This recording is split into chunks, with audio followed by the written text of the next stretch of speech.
Next on Current News, would you send your children to class while asbestos is being removed from the school building?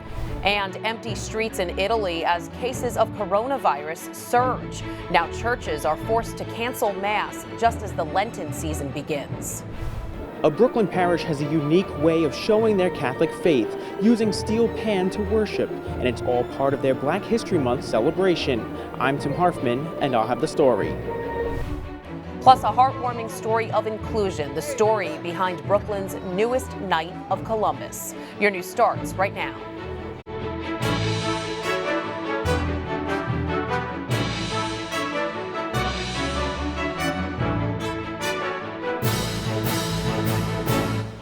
Good evening, I'm Christine PERSECUTED. A silent danger is lurking in the hallways of an Upper West Side public school. A massive construction project that's happening during the academic year is fueling worries that kids could be exposed to potentially deadly asbestos. Current News' Jessica Easthope reports from Manhattan. For any parent, sending a young child off to school can be scary. They face challenges with schoolwork, bullying, and sometimes worse. And now, parents at PS 87, the William T. Sherman School, have another very real fear: asbestos. This is a kind of scary thing, but it's also something that has to get done in order for the school to improve. PS 87 was built in 1889 and now requires some much needed repairs. The school is just weeks away from undergoing a major renovation to replace its roof, windows, and boiler, not to mention removing asbestos, the very thing that has parents terrified to send their kids off to school. They can't stop every microscopic particle from being moved to the wrong area. The removal can cause microscopic asbestos fibers to be released into the air, and if breathed in, can cause life-threatening illnesses such as lung cancer, mesothelioma, and asbestosis that could go undetected for years. The residual effects of asbestos is years down the line, so that's concerning to us as well, because it's not like it's immediate. The School Construction Authority has assured parents all the work done to the school will be well within local, state, and federal guidelines. The agency has also insisted it's taking every precaution. In a statement, the School Construction Authority said in part, quote, air samples are collected before, during, and at the completion of projects. One expert said the safety measures are so strong he wouldn't worry about sending his own kid to the school. They should feel like New York City and New York State have their best interest in mind. The work gets underway next month and should be done by 2022. On the Upper West Side of Manhattan, Jessica Easthope, Currents News. Schools, churches, and other public places have been shut down in some areas of northern Italy because of a spike in coronavirus cases. That means Catholics won't be able to get their ashes on Ash Wednesday. This as Italy tries to contain Europe's biggest outbreak of the virus. The streets in Milan empty, the stores closed, supermarket shelves cleaned out, and cafes vacant. This as cases of the coronavirus surge from just 3 on Friday to more than 200 today, forcing local governments to ban public gatherings. That includes Mass. Catholics in northern Italy won't be allowed to go to church during this Lenten season. The quarantine was issued in the hopes of stopping the spread of the virus across the country, where at least 5 people have died.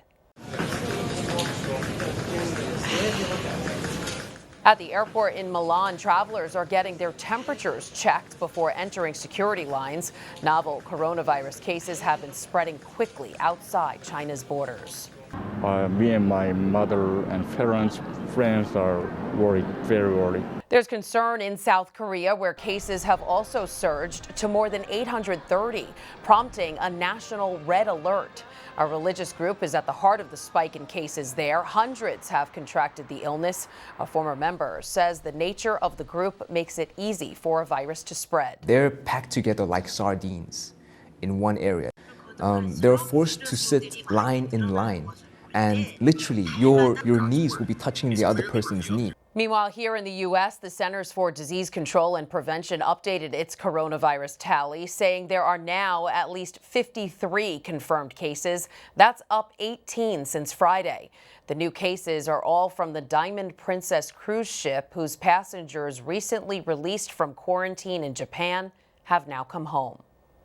Globally, there are at least 79,000 confirmed cases of coronavirus and more than 2,600 deaths. The World Health Organization says it's preparing for a potential pandemic. Wall Street hitting the sell button today, worried that the coronavirus is going to hurt business worldwide. At the closing bell, the Dow was down more than 1,000 points, closing at 27,960. The Nasdaq ended the day down more than 350 points, finishing at 92.21, and the S&P was off more than 110 points, finishing at 32.25. Pope Francis is back at the Vatican tonight after a major mission to protect Christians from persecution. The Holy Father bringing bishops from many nations together in the Italian coastal town of Bari along the Mediterranean. Melissa BUTZ has the latest on what was accomplished in a story you'll only see on Currents News. Pope Francis just returned from the south of Italy, where he met with nearly 60 bishops, working to find solutions for peace and protection for persecuted Christians in the Middle East.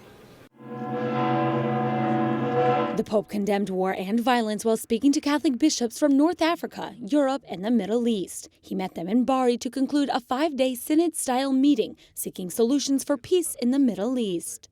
La guerra potrà essere scambiata per normalità o accettata come via ineluttabile per regolare divergenze e interessi contrapposti. Mai. The encounter's goal was to find solutions for how the 19 countries surrounding the Mediterranean can help Christian minorities. Pope Francis asked the bishops to involve governments in protecting the vulnerable. La persecuzione di cui sono vittime soprattutto, ma non solo, le comunità cristiane è una ferita che lacera il nostro cuore e non ci può lasciare indifferenti. The Pope called the Mediterranean a cemetery, saying countless migrants have died while seeking a better life or fleeing persecution in their home countries. He asked that they be welcomed. Questo processo di accoglienza e dignitosa integrazione è impensabile, ho detto, poterlo affrontare innalzando i muri. Pope Francis told religious leaders to lead efforts of respect, dialogue, and justice in order to combat this drama instead of succumbing to the evils of the throwaway culture. Pope Francis recalled his last encounter in Bari in July 2018, and while that one was with Protestants, Orthodox, and Catholics, this one was organized by the Italian Bishops' Conference and just involved those bishops in the Mediterranean area. At the Vatican, Melissa BUTZ, Currents News. President Trump is on the road tonight in India, telling the people there that America loves them. The president and India's Prime Minister Narendra Modi held a rally before a huge crowd in a 110,000-seat cricket stadium. Trump looked at the grand display and said he'd remember it forever. After leaving the stadium, the president and First Lady Melania also toured the world-famous Taj Mahal. Tomorrow, Trump and Modi are expected to get to work on trade negotiations.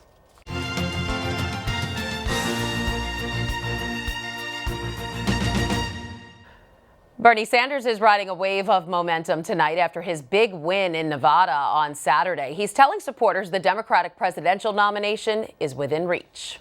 The establishment is getting a little bit nervous about our campaign. If the cameras turn on this crowd and our friends in Wall Street and the drug companies see this kind of crowd, you're going to really get them nervous. Now, the other Democrats are trying hard to catch him. The campaign is entering a critical 9-day stretch. South Carolina votes on Saturday. Joe Biden is counting on the state's African-American electorate to push him over the top. Then on March 3rd, Super Tuesday, 14 states will hold primaries. There's more good news for Sanders. A new national poll from CBS News shows he has the most support among likely primary voters. He's getting about 28%.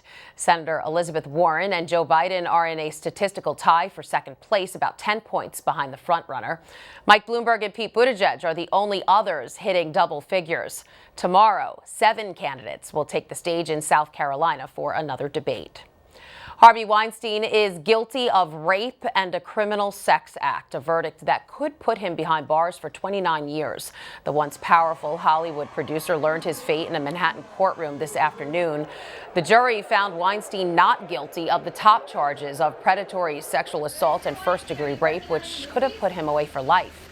He's scheduled to be sentenced on March 11th. The Supreme Court is taking on a case that could have a big impact on religious liberty. The justices agreed this morning to hear an appeal from the Catholic Social Services Agency in Philadelphia. The city is cutting them off from a contract because the Catholic organization bars same-sex couples from serving as foster parents. The agency is part of the Archdiocese of Philadelphia. In Los Angeles, the celebration of the Catholic lives of Kobe Bryant and his daughter Gianna at this afternoon's public memorial for the legendary athlete. His wife Vanessa spoke of how her husband and daughter were inseparable. God knew they couldn't be on this earth without each other.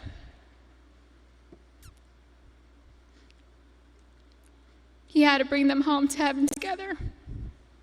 May you both rest in peace and have fun in heaven until we meet again one day. We love you both and miss you forever and always. Mommy. The service drew thousands of celebrities, athletes, and fans to the Staples Center, the home court of Kobe's Los Angeles Lakers. Connor Powell reports on the emotional day. I'm here because I love Kobe, and this was one of his favorite songs. More than 20,000 fans, friends, and family gathered to say goodbye to one of the greatest basketball players of all time, Kobe Bryant, and his 13-year-old daughter, Gianna. I don't think any of us could have imagined this. Many of Bryant's former Los Angeles Laker teammates were in the audience, with the team's general manager giving a touching tribute to Mamba. Kobe the best friend, Kobe the dad, and Kobe the husband. Bryant's wife of 18 years, Vanessa, gave an emotional tribute to Gigi and Kobe, the MVP of Girl Dads. Gigi would have most likely become the best player in the WNBA. She would have made a huge difference. I couldn't see him as a celebrity, nor just an incredible basketball player. He was my sweet husband and the beautiful father of our children. He was mine. In the game of basketball, in life, as a parent, Kobe left nothing in the tank. He left it all on the floor. In Los Angeles, I'm Connor Powell. Kobe gave much credit to his Catholic faith for seeing him through good and bad times throughout his life. He often said his faith strengthened his marriage and his family. Kobe and Gianna are buried in a cemetery that is not far from the Bryant's Catholic Church. There's a lot more ahead, including a part of World War II history about Pope Pius XII and the Holocaust. We'll have a preview of the papal archives that are about to be released. Plus, putting faith into action in Dyker Heights. We'll meet the newest Knight of Columbus and share his story that will bring a smile to your face. And celebrating Black History Month with a Caribbean beat, the mass that strengthens the faith of parishioners at one Brooklyn church. Those stories and much more still ahead. Do you have a story idea or want to share a tip? Email us at newstips@desalesmedia.org or call our 24-hour number 718-517-3122. We'll be right back.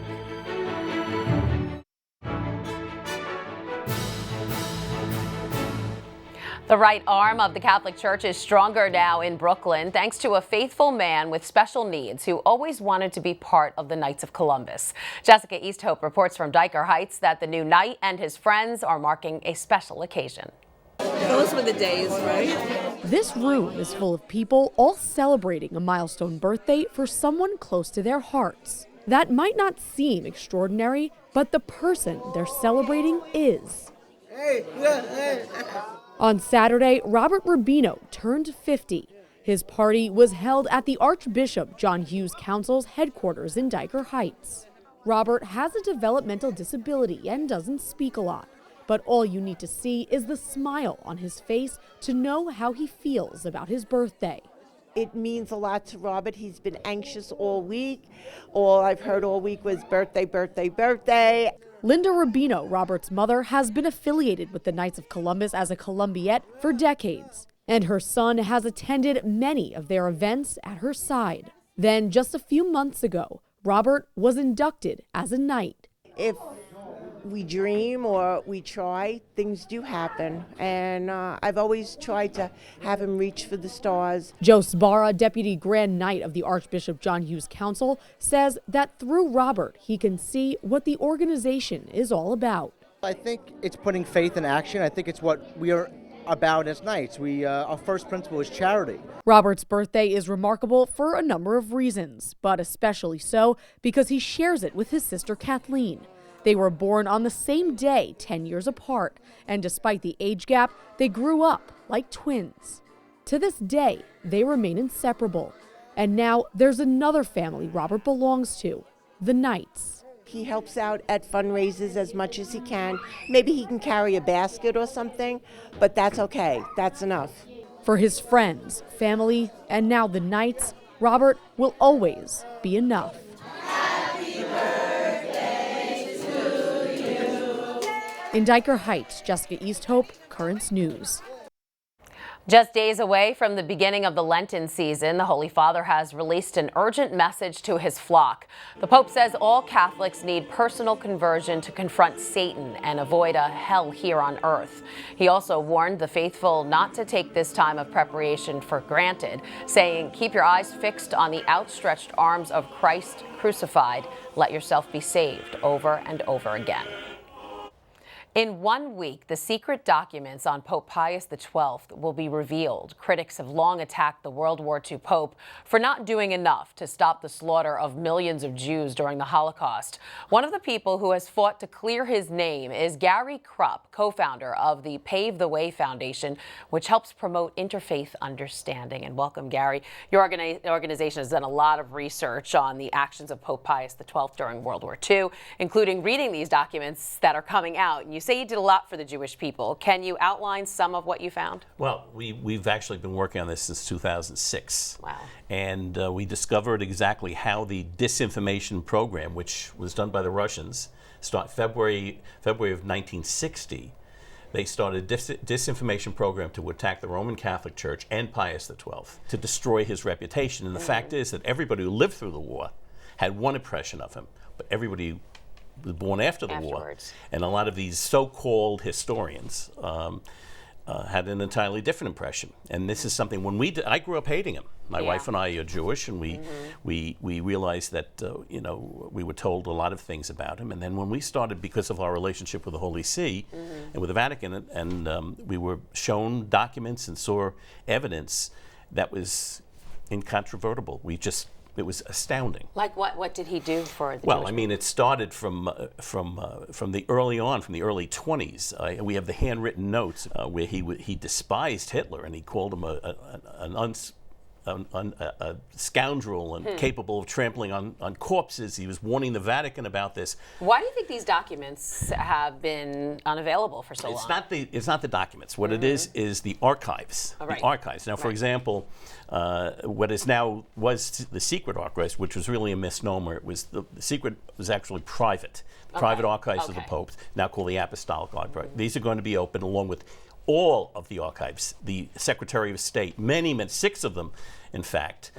In the secret archives alone, they have over 16 million pages of documents of the pontificate of Pius XII from 1939 to 1958. Now understand that canon law dictates that these cannot be made public until 70 years after the death of the Pope. And what's the reason for this is that people who were named will all be gone by that time. Right. So canon law protects these people. Well, with so much evidence proving otherwise, why do you think so many people are still critical of Pope Pius's role? Well, they do, because this has been an entire wave of information that people have disseminated throughout the years. I call it the worst character assassination of the 20th century. And Mao Zedong said it best. A lie told 1,000 times becomes the truth. And this has been the problem all along. So trying to convince people, hey, wait a minute, what you think you know is absolutely incorrect, is difficult. All right, well, it'll be exciting to see that when it does happen. Gary KRUPP, co-founder of the Pave the Way Foundation, thanks so much for being here. Well, thank you for having me. I appreciate it. Catholic Charities of New York is taking action to improve life for homeless kids attending a Manhattan public school. A ribbon cutting is set for Friday as new laundry machines are installed at PS 132 Elementary School. The free service will benefit students experiencing homelessness. Before, teachers would bring the kids' clothes home to wash them. Up next on Currents News, a tradition in East New York, Nigerian Catholics spreading a message from the gospel for all people to take better care of one another. And a celebration of culture and faith through music. Steel drums make that possible at a mass in Crown Heights. We'll take you there. And this Thursday, a Currents News special report, Eyes on You. Around the country, facial recognition has become an important tool in fighting crime. But scrutiny of the technology is growing amidst new revelations on how the troves of personal data are being used and collected. It has very pragmatic uses that can just get totally out of control. Women of faith in our special report, Eyes on You, Thursday on Currents News.